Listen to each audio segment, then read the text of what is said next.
possible ties to Russia. Let's discuss the latest with CNN national security analyst James Clapper, of course, the former director of national intelligence and author of a new book, Facts and Fears: Hard Truths from a Life in Intelligence. Good to see you as always, sir. Thanks, Chris. President doesn't like it, orders the DOJ, investigate. You okay with that?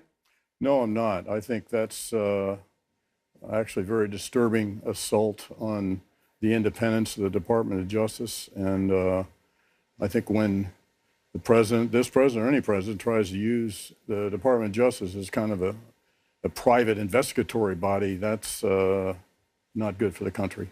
So their argument is pretty clear, which is it's not about me, it's about we. They're spying on me. They could spy on anybody. This is dirty tricks. This is deep state. This is the surveillance that he feels happened in his Trump Tower, even though we don't have any proof of it. It's how they look at the FISA warrants. Dirty deeds. And he's going to look into it. It'll get political currency. He does have members of his party who back this. What's your concerns about the probe? Well, for exactly the same reason, politicizing what is a legitimate activity on the part, and an important one on the part of the FBI. They use informants and have strict rules and protocols under this. But the big thing here is this is not about spying on his campaign. It's about what the Russians are doing. Were they attempting to infiltrate the campaign? And that was the concern.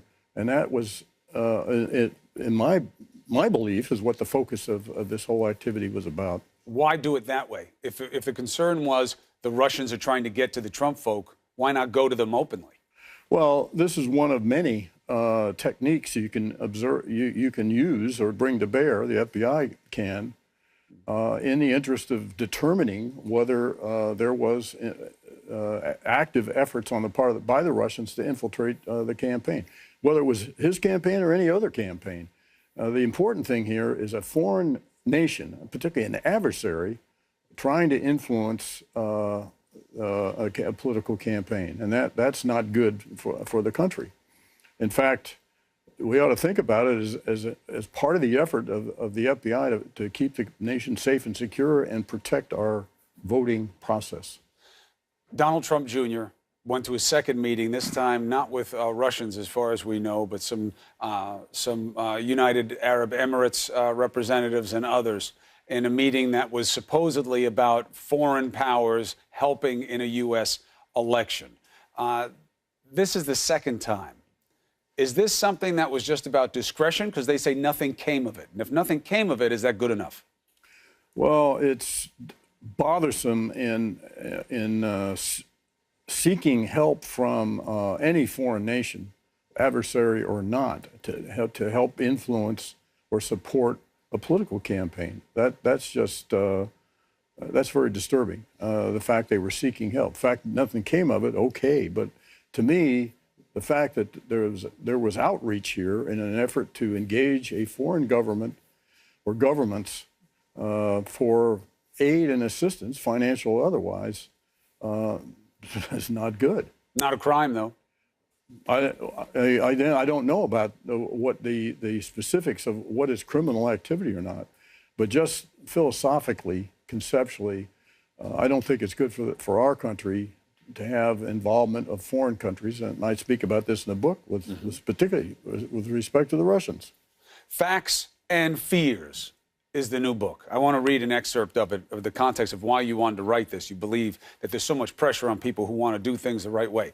A young woman asked me somewhat urgently, what are we supposed to do now? Took me a moment to get my head around the doubt and uncertainty underlying the question before I could respond. And then I told her and her colleagues the only thing I could say: keep doing the business of intelligence. Keep shoveling intelligence coal down in the engine room and let the people on the bridge worry about what direction we're headed, how fast we're going, and how to arrange the deck chairs. Keep our mission in front of us and stay true to the key tenets of intelligence work. This goes to your concern that the overall culture of intelligence work is going to be fall victim to the political plays at the top.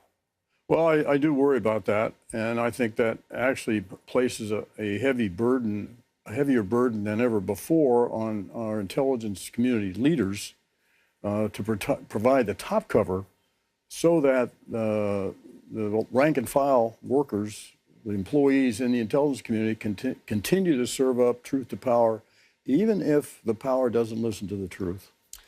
This is a naked political play that is working for the president on some levels. As you know, you come from a culture that people don't trust, right? We don't know what you're doing. We never really know. Spook work, you know, all these other derisives and pejorative terms for it. He's playing on that, and it resonates. Not easy to combat.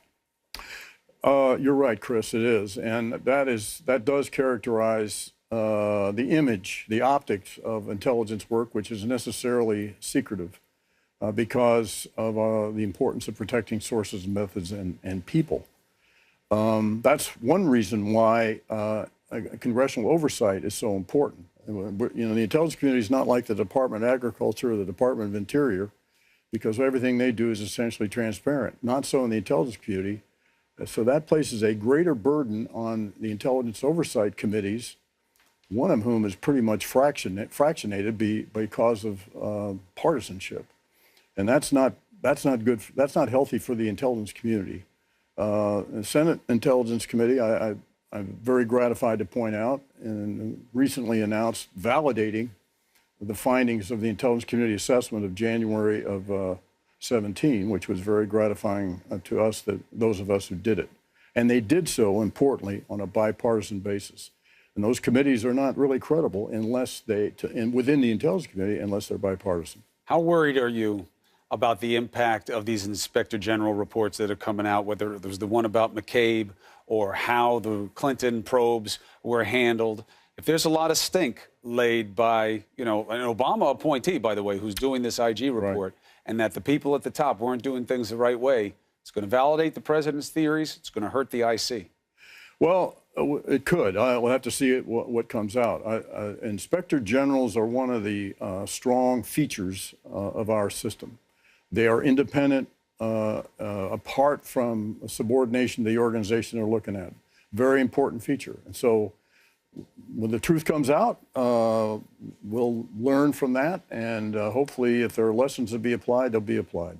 Well, there is a new vocabulary and there is a new set of homework for people who want to understand the country and what's going on right now with this Russia probe. And this book is going to be high on the list for many people because you go into the culture of intelligence work, what the threats are, why it's being dealt with this way, and how politics may infect those efforts. Facts and Fears. That's the book by James Clapper.